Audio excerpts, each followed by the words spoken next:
اعوذ باللہ من الشیطان الرجیم، بسم اللہ الرحمن الرحیم۔ ہم لوگ سورۃ بقرہ پڑھ رہے ہیں اور آج ہم لوگ آیت نمبر تو 112 پڑھنی ہے،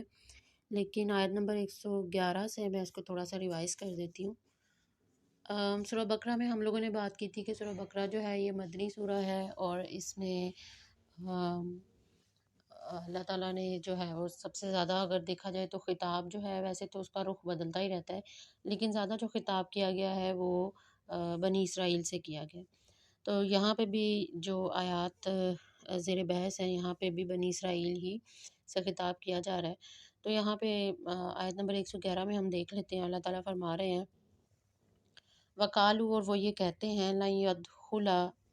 الجنت، کہ کوئی بھی داخل نہیں ہو سکے گا، ہرگز داخل نہیں ہو سکے گا جنت میں، یہاں تک کہ الا من کان ہودن او نصارى، یا تو وہ یہودی ہو جائے یا پھر نصرانی یعنی عیسائی ہو جائے۔ تلک امانیہم، تو یہ جو بات ہے تلک امانیہم، یہ اللہ تعالیٰ تبصرہ کر رہے ہیں، یعنی وہاں تک جو بات تھی کالو سے لے کر وہ کیا کہتے ہیں لن سے لے کے نصارہ تک، یعنی ان لوگوں کا خیال یہ ہے، بنی اسرائیل جو ہے وہ یہ دعویٰ کرتے ہیں کہ ہر وہ شخص جو ہے وہ جنت میں داخل ہو جائے گا جو یا تو یہودی ہو جائے یا پھر نصرانی ہو جائے، یعنی وہ خدا کی جو عبادت ہے، یعنی ایک حقیقی عبادت یا ایک حقیقی جو غلام ہوتا ہے اس کی جو خصوصیات ہوتی ہیں کہ وہ اپنے آپ کو خدا کا تابع دار کر لیتا ہے، اللہ تعالیٰ جو شریعت دیتے ہیں اس پر عمل کرتا ہے اور اللہ تعالیٰ جس طرح سے عبادات کا بتاتے ہیں اس پر عمل کرتا ہے۔ تو وہ کہتے ہیں کہ اس سے فرق نہیں پڑتا، یہ لوگ یہ صرف چاہتے ہیں یا ان لوگوں کا خیال ہے کہ صرف نام سے یہودی یا نصرانی ہو جانا ہی کافی ہے، تو ان لوگوں کا یہ خیال ہے۔ تو تل کا امانی ہم، اب اللہ تعالیٰ ان کی اس جو بات ہے یا جو یہ دعویٰ کرتے ہیں اس پر اللہ تعالیٰ تبصرہ فرما رہے ہیں، اور بہت کہہ سکتے ہیں کہ تعریض کے انداز میں یا پھر کہہ سکتے ہیں کہ بہت غصے کے انداز میں کہہ رہے ہیں کہ یہ ان کے دل کی خواہش ہے کہ کاش ایسا ہو جائے کہ ہم صرف منہ سے کہہ دیں کہ ہم یہودی ہیں یا ہم نصرانی ہیں اور ہمیں جو ہے جنت مل جائے، ایسا جبکہ ممکن نہیں ہے، کیونکہ اسلام جو ہے وہ ایک عملی طور پہ آپ کو ٹھیک کرنے کے لیے آیا ہے، اور جتنے بھی اہل کتاب ہیں ان کو بھی جو دین دیا گیا اصل میں تو وہ اپنی بنیاد میں تو وہ اسلام ہی ہے۔ تو اللہ تعالیٰ نے ایسا نہیں کیا کہ ان لوگوں کو کوئی الگ سے دین دے دیا اور ہم لوگوں کو کوئی الگ سے دین دے دیا ہے، کچھ شریعت میں تھوڑی بہت جو ہے وہ فرق ضرور ہے، لیکن بنیادی چیزیں وہ ساری سیم ہے، یعنی آپ نے توحید کو ماننا ہے، آپ نے انبیاء کا انکار نہیں کرنا ہے، انبیاء کو ماننا ہے، اس طرح سے ملائکہ پر ایمان لانا ہے، اور آخرت جو کہ قرآن کا بہت ہی بنیادی موضوع ہے اور اسلام کی بنیاد ہے، تو اس کو بہت زیادہ جو ہے وہ پوائنٹ آؤٹ کیا گیا، تو یہ ہر مذہب میں یہی جو عقائد ہیں وہ زیر بحث رہے ہیں۔ تو اللہ تعالیٰ کہہ رہے ہیں کہ یہ ان کی اپنے دل کی خواہشیں ہیں کہ صرف ہم منہ سے اقرار کر لیں تو ایسا ہو جائے، جبکہ ایسا نہیں ہے۔ کل تو آپ ان سے کہہ دیجئے، یعنی ان سے کہو، یعنی حضور سے کہا جا رہا ہے کہ ٹھیک ہے آپ پھر ان سے جواب میں یہ کہیں ہاتھو پیش کرو برہانکم، اپنی کوئی دلیل ان کن تم صادقین، اگر تم سچے ہو،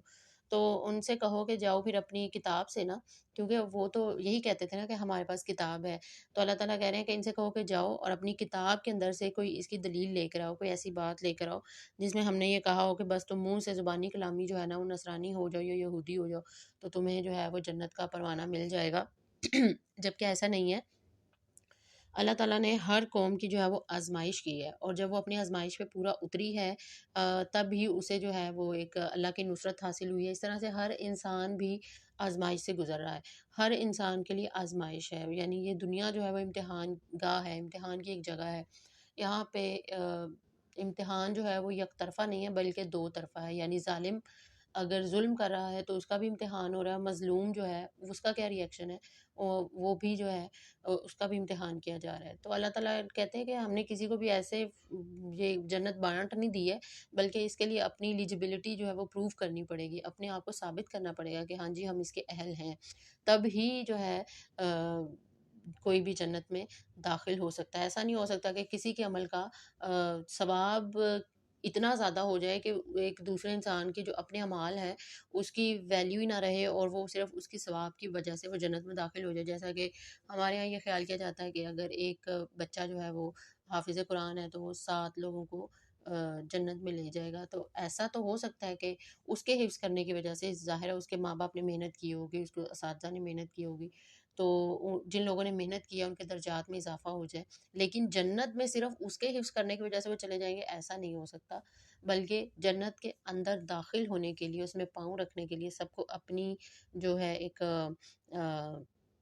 اپنی ایلیجبلٹی کو جو ہے وہ ثابت کرنا ہوگا کہ ہم اس کے اہل ہیں، اپنی اہلیت ثابت کرنی ہوگی، اس کے بعد ان کے درجات میں اضافہ ہوگا۔ تو اسی طرح کی کچھ باتیں ان لوگوں نے بھی اپنے دین میں داخل کر لی ہوئی تھی، تحریفات کر لی ہوئی تھی، اللہ تعالیٰ کا جو جملہ ہوتا تھا اس کا اور ہی معنی جو ان کے علماء بنا کر لوگوں کے سامنے پیش کر دیتے تھے۔ تو ہم لوگ بھی دیکھتے ہیں کہ آج کل جو ہمارا حال ہے، ہم لوگوں کے ہاں بھی اس طرح کی بہت ساری چیزیں جو ہے وہ داخل ہو چکی ہیں، اور ہم اس پہ بغیر سوچے سمجھے اور قرآن کو تو دیکھے بغیر ہی، یعنی قرآن کو تو پڑھنا ہی نہیں ہے نا، تو قرآن کو دیکھے بغیر ہی ان ساری چیزوں پر عمل کرتے ہیں اور بڑے دل و جان سے عمل کر رہے ہوتے ہیں، لیکن جب قرآن کو پڑھنے کے لیے بیٹھتے ہیں تو دیکھتے ہیں کہ قرآن تو اس بات کی تردید کر رہا ہے کہ انبیاء کی اولاد جو ہیں وہ بھی جب تک اپنی اہلیت کو ثابت نہیں کریں گے تب تک وہ جنت کے حقدار نہیں ہو سکتے ہیں۔ تو یہ کیسے ہو سکتا ہے کہ ہم کسی بھی جسٹ ایک نام، ہمارے نام کے ساتھ یہ لگا ہوا ہے کہ ہم مسلمان ہیں، یا جس طرح یہ کہتے تھے کہ صرف نصرانی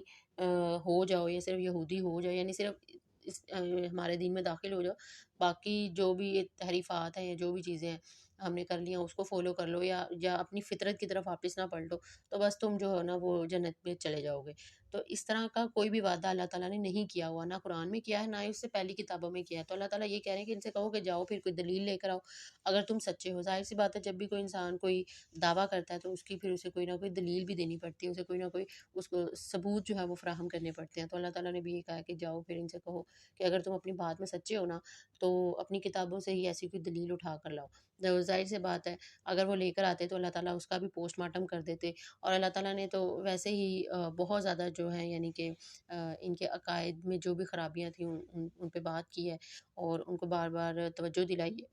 کہ دیکھو آپ لوگوں نے یہاں پہ بھی غلطی کیا، یہاں پہ بھی غلطی کی ہے۔ تو یہ تو 111 جو ہے اس کی وہ تھی، وضاحت تھی۔ تو اب ہم آگے پڑھ رہے ہیں، بلا من اسلم وجہ للہ وہو محسن فلہ اجرہ عند ربہ۔ تو اللہ تعالیٰ کہہ رہے ہیں ہاں لیکن یہ ضرور ہے، بلکہ، بلا کا مطلب بلکہ، یعنی پیچھے والی بات سے یہ بات منسلک ہے، جڑی ہوئی ہے۔ تو اللہ تعالیٰ کہہ رہے ہیں کہ تم لوگ تو صرف یہ کہتے ہو کہ جو صرف یہودی ہو جائے یا جو نصرانی ہو جائے، یا صرف نام کے ساتھ خدا نے جو دین بھیجا ہے اس دین کی جو روح ہے اس سے تو نکل جائے، لیکن صرف ایک نام کو اپنے ساتھ لگا لے اور کہے کہ جی میں تو اس دین کا ماننے والا ہوں اور اب تو میرا جنت میں جانا جو ہے وہ لازم ہو گیا۔ تو اللہ تعالیٰ کہہ رہے ہیں نہیں، بلکہ مطلب اس بات سے یہ بات آگے جڑی ہوئی ہے، بلکہ وہ لوگ جو ہیں جو اپنی ہستی کو، اپنے چہرے کو، اپنی توجہ کو، اپنی پوری ذات کو، اپنا اٹھنا بیٹھنا، اپنا زندگی کے سارے معاملات ان سب کو اللہ کے سپرد کر دیتے ہیں۔ اللہ کے سپرد کرنے کا مطلب یہ ہے کہ اللہ تعالیٰ نے جو بنیادیں بتائی ہیں، جو اصول بتائے ہیں، جو اخلاقیات بتائی ہے، جو ایک پرسپیکٹیو بتایا ہے کہ آخرت کے پس منظر میں، اس کے فریم ورک میں رہ کے آپ نے اپنا سارا کام کرنا ہے، اپنے سارے معاملات کو دیکھنا ہے، کرنا ہے، اور برائیوں سے بچنا ہے اور اچھائیوں کی طرف رہنا ہے، لوگوں کے ساتھ کس طرح معاملات کرنے۔ تو جو شخص اس طرح کا معاملہ کرے گا اور یکسو ہو جائے گا اور اللہ تعالیٰ کے ساتھ کسی کو بھی شریک نہیں ٹھہرائے گا، اللہ تعالیٰ کی صفات میں، اس کی ذات میں، اس کی صفات کے تقاضوں میں، یعنی اگر اللہ تعالیٰ جو ہے وہ اور زندگی اور موت دیتا ہے تو اس انسان کا پھر یہی عقیدہ ہونا چاہیے کہ اللہ ہی زندگی اور موت دے سکتا ہے۔ اس کا یہ عقیدہ نہیں ہونا چاہیے کہ کسی کے جادو ٹونے کرنے سے کسی کو زندگی مل سکتی ہے یا موت مل سکتی ہے، نہیں۔ تو اس طرح سے اس کو یعنی یکسو ہونا چاہیے۔ تو اللہ تعالیٰ کہہ رہے ہیں کہ ہاں لیکن وہ لوگ جو ہیں جو اپنی ہستی کو، اپنی ذات کو اللہ کے سپرد کر دیں گے اور اچھی طرح عمل کریں گے۔ محسن کا مطلب ہوتا ہے نا کہ ایک تو کام ہے کہ جو آپ نے برابر برابر کر دیا، عدل کے ساتھ کر دیا، جتنا کسی نے آپ کے ساتھ اچھا کیا آپ نے بھی اس کے ساتھ اتنا اچھا کر دیا، لیکن محسن کا مطلب ہے کہ اس سے بھی بڑھ کے کرنا، یعنی ایک انسان کی جتنی کیپیسٹی تھی، جس طرح کے حالات میں اسے پیدا کیا گیا، اس طرح کے حالات میں جتنا وہ اچھا کر سکتا تھا اس سے بڑھ کے وہ کوشش کرتا ہے، یعنی ظاہر ہے انسان تو کوشش ہی کر سکتا ہے نا، تو وہ کتنا کامیاب ہوا وہ تو اللہ تعالیٰ ہی اس کا جو ہے وہ اجر دیں گے، اور اللہ تعالیٰ ہی جانتے ہیں کہ انسان کتنی کوشش میں کامیاب ہوا۔ تو اللہ تعالیٰ کہہ رہے ہیں کہ وہ انسان اس سے بڑھ کے کوشش کرے کہ میں اس سے بڑھ کے کام کروں۔ فار ایگزامپل کوئی ایسے گھر میں پیدا ہو گیا کہ وہاں پہ کسی کو قرآن پڑھنا ہی نہیں آتا، تو اب وہ صرف پڑھ لے، لیکن اس سے بھی اچھی بات یہ ہے کہ وہ اس کو سمجھنا شروع کر دے، اس سے بھی اچھی بات ہے کہ اس کو بتانا شروع کر دے، اس سے بھی اچھی بات ہے کہ وہ اس کی یعنی باریکیوں میں جا کے دیکھے۔ تو اس طرح سے اللہ تعالیٰ کہہ رہے ہیں کہ جو محسن ہوتے ہیں، جو اپنے اخلاقیات میں، اپنے ویلیوز میں، اپنے معاملات میں، اپنی حکمت میں بہترین طریقے سے جو ہے وہ اپنے معاملات کرتے ہیں، تو اللہ تعالیٰ کہہ رہے ہیں ہاں لیکن وہ لوگ جو ہے نا ان کا اجر جو ہے ان کے رب کے ہاں ضرور ہے، یعنی وہ تو اجر پائیں گے، لیکن یہ جو لوگ ہیں جو صرف یہ کہہ رہے ہیں کہ صرف ہمارے نام کے ساتھ لگا ہوا ہے، ایک بس ہمیں ایک ٹائٹل ملا ہوا ہے تو اس کی بنیاد پہ ہی ہمیں جنت مل جائے گی یا ہمیں اجر مل جائے گا، یہاں پہ اجر سے مراد یہ ہے کہ ان کا اجر یا ان کا جو بدلہ ہے، یا ان ظاہر ہے کوئی اچھا کام کرا ہے تو اس کا اچھا بدلہ ہی ہوگا، یعنی جنت کہہ سکتے ہیں، تو ان کا اجر جو ہے وہ اللہ کے پاس ڈیو ہے، ٹھیک ہے۔ تو ولا خوف علیہم ولا هم یحزنون، اور اس دن نہ تو انہیں کوئی اندیشہ ہوگا نہ ہی وہ غمزدہ ہوں گے۔ ظاہر ہے انسان کو ہمیشہ خوف ہوتا ہے، انسان کو اس بات کا خوف ہوتا ہے کہ اندیشہ یا خوف اس بات کا ہوتا ہے کہ پتہ نہیں اب میرے ساتھ مستقبل میں کیا ہوگا، تو ظاہر سی بات ہے جب انسان آخرت میں پہنچ جائے گا، اپنی فائنل ڈیسٹنی پہ پہنچ جائے گا، اب اس کا نتیجہ آنے والا ہے، اور وہ اس دنیا میں وہ ایک قید خانے کی طرح جو ہے اس نے اس دنیا کو یا اس زندگی کو گزارا ہے جیسے کہ وہ ایک قید خانے میں ہے، تو اس کے بعد اب اس کا جو ہے وہ رزلٹ کا دن آ گیا، تو جب اس کو نظر آ رہا ہے یا اللہ تعالیٰ نے اس کو پاس کر دیا اس ایگزام میں، تو پھر ظاہر سی بات ہے اس دن اسے خوف نہیں ہوگا کہ اب اس کے ساتھ کیا ہونے والا ہے، ولا ہم یحزنون، نہ ہی وہ غمزدہ ہوگا۔ انسان عام طور پر اپنے ماضی کو سوچ کر بھی غمزدہ ہوتا ہے، یا اس کی زندگی میں بہت سی محرومیاں ہوتی ہیں، چیزیں ہوتی ہیں، تو اللہ تعالیٰ کہہ رہے ہیں کہ اس دن ہم اس کو ہر خوف سے آزاد کر دیں گے، اس کو ہر اندیشے سے آزاد کر دیں گے، اس کی زندگی میں یا اس کو جو بھی غم یا آزمائشیں یا پریشانیاں جو اس دنیا میں دی گئی تھیں ان سب کا مداوع ہو جائے گا، کیوں؟ کیونکہ اس نے بہت زیادہ اچھے سے اپنے جو معاملات تھے ان کو اس نے اس دنیا میں پرفارم کیا ہے، اور اللہ تعالیٰ کی جو بتائی گئی ہدایات ہیں ان کے مطابق کیا ہے، اس وجہ سے اس کو اتنا بڑا اجر مل رہا ہے، ورنہ اس وجہ سے نہیں مل رہا کہ وہ صرف اس نے کہہ دیا کہ میں مسلمان ہوں، یا تو یہ ہمارے لیے لمحہ فکریہ ہے، یعنی اس سے اگر ہم کوئی سبق حاصل کرنا چاہیں اس آیت سے تو وہ یہ ہے کہ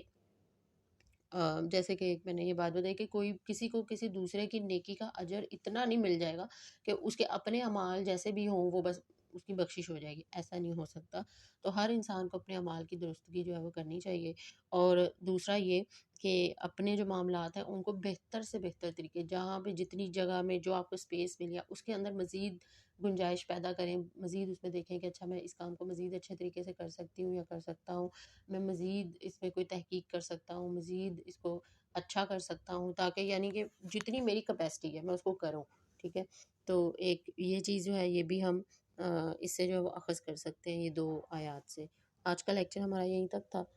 تو پھر آج کا لیکچر ہم ختم کرتے ہیں۔ اللہ حافظ۔